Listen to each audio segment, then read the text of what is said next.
Sabado na naman. Magandang araw po sa inyong lahat. Sabado na naman, nagpakita na ang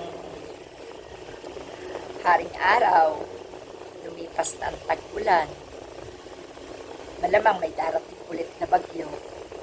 Pero yung iniintay natin na dapat nauubos na yung mga magnanakaw sa Senado para ipakulong, wala pa pong nababalita na naipakulong ulit. No?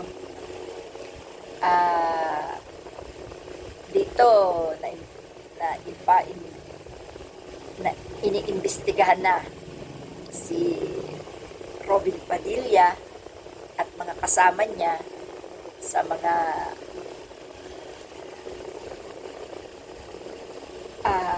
kinasasangkutan nila sa flood control project. No? So, dapat talagang itong mga DDS senators na to, na mga naging kasama ng mga Duterte, maimbestigahan lahat sila. Kasi isipin nyo, tingnan nyo ang layo ng pagkakaiba. Diba? Sila na mga kasama ni Duterte, ang naiimbestigahan at napapabalita dito sa mga flood control project na to. Si Robin Padilla dati, hindi tumutunog ang pangalan regarding dito, pero lumabas pa rin.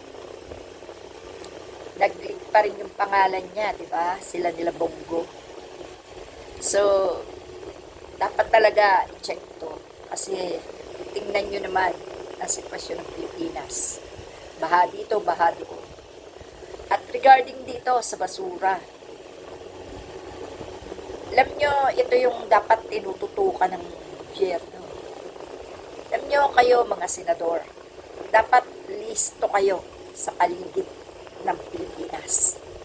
Listo kayo sa bawat lugar. Imagine, hindi lang flood control ang problema, kundi ang basura na malaki pa sa Pilipinas.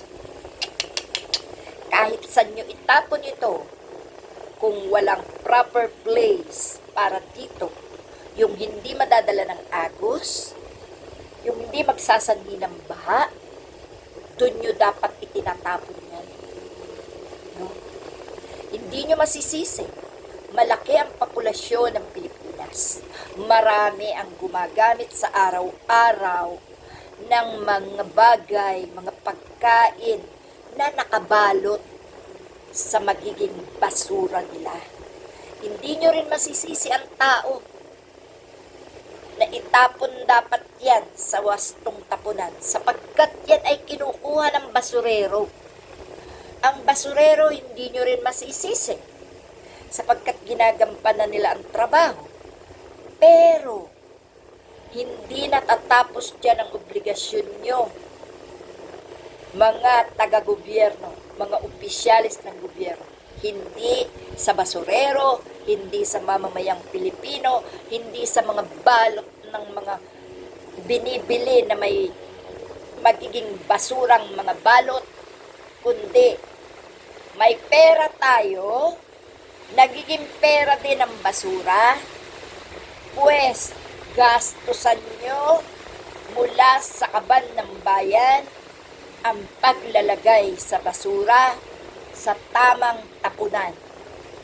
Ganon ang dapat nyong ginagawa at tinututukan sa pagkakataong ito. Uminit, umaraw, dapat nasa ayos ang basura. Nang sa gayon, hindi rin nasisira ang ating kalikasan. Mga ilog, mga sapa, yang mga imbornal na dapat hindi namamaho, nangangamoy, sumisingaw, yan dapat ay inaalagaan. So, marami tayong bakanteng kabundukan, marami tayong bakanteng mga lupa na malayo sa kabayanan na pwedeng bukayin at doon ilagay ang mga basura. So, dali lang po at kumulang bigla dahil ako'y may sampay.